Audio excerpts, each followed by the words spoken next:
We need to talk honestly about what Apple is really planning with the 2026 Apple TV, because this is not just another streaming box upgrade. Yesterday, we went over the 2026 Apple TV leaks, the specs, the rumored release window, and the new Apple TV hardware details. Today, I want to connect those dots in a way almost nobody is talking about. If you still think Apple is just making a better way to watch Netflix and Disney Plus, you are missing the entire strategy, because once you really look at the leaked specs, especially the A series chip and the rumored $99 price point, it becomes obvious. Apple is no longer building a streaming box. They're quietly building a Trojan horse designed to take over your entire living room, and even more importantly, they're building a stealth game console that could blow up the entire casual gaming market. Ask yourself this: why would Apple put in a 17 Pro or even an 18 class chip, the same kind of processor found in iPhone 15 Pro and beyond, into a tiny box under your TV,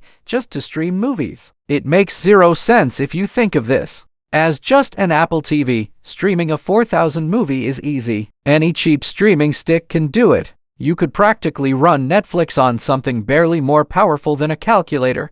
Putting an iPhone-class chip inside a setup box is like dropping a Ferrari engine into a golf cart. Massive overkill. Unless the engine isn't really there for movies, it's there for gaming. That's the first major shift we need to break down. For years, real gamers have laughed at Apple's gaming efforts. Mobile games, Apple Arcade, casual titles, nothing to challenge PlayStation or Xbox. But the 2026 Apple TV changes that equation completely. According to leaks, the next-gen Apple TV will support hardware-accelerated ray tracing. This is the same visual technology used in the PlayStation 5 and Xbox Series X to simulate realistic lighting, reflections, and shadows. The moment you hear ray tracing on Apple TV, you should realize something. This isn't a cute little streaming puck anymore. This is console-level hardware dressed up as a streaming device, and this is exactly where Sony and Microsoft should start to worry. Their business model is built on selling big, expensive, bulky plastic hardware boxes that sit under your TV for 5 to 7 years. Huge consoles, huge power bricks, huge price tags. Apple does not care about selling a giant console. Apple cares about selling you a lifestyle ecosystem.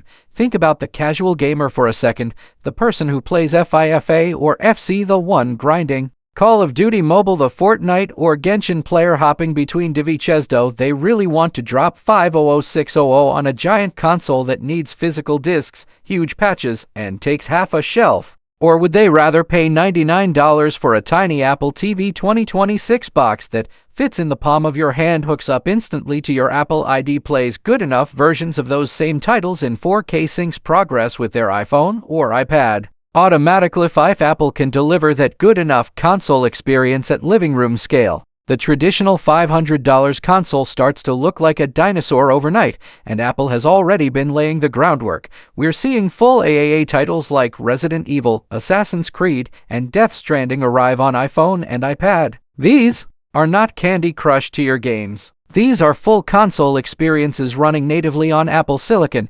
The 2026 Apple TV becomes the dedicated home console side of that story. Imagine this scenario: you start a game on your iPhone while you're on the bus. You come home, power on your TV, pick up a controller, and with zero load time, you're right back in the exact same campaign, only now it's on your TV in 4K. No save transfers, no sign-ins, no juggling accounts. Just seamless continuity across Apple devices. That kind of frictionless handoff is the one thing Sony and Microsoft can't easily match, because they don't own your phone, your tablet, your watch, your earbuds, and your TV box all at once. This is Apple's killer move. Not just power, but integration. But gaming is only the first layer of the plan. The second layer is even more powerful, and it's called Apple Intelligence. On a smartphone, AI is nice to have. On a TV, AI can completely change how you use it.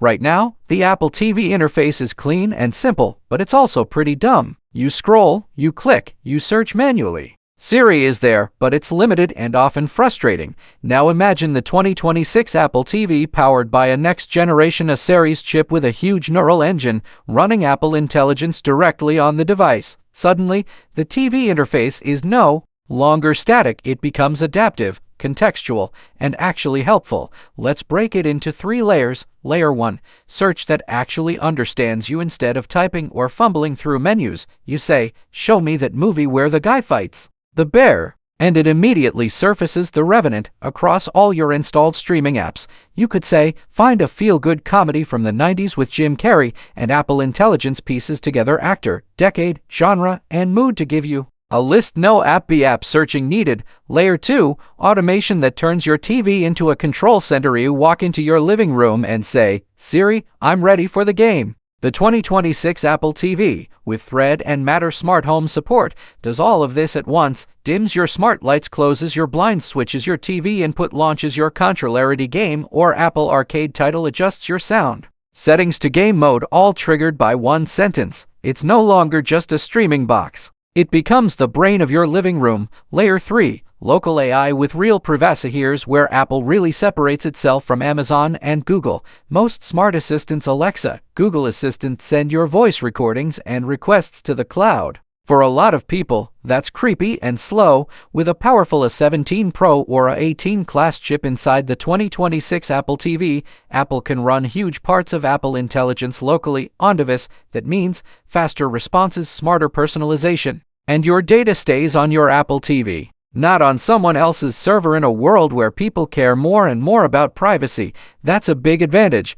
Now we need to talk about the part that makes this genuinely dangerous for the competition: the price. If the leaked $99 Apple TV 2026 price is accurate, Apple isn't just releasing another premium gadget, they're deploying a loss leader weapon. This is the same basic strategy Sony uses with PlayStation. Sell the console cheap or at a loss, then make money later on games and subscriptions.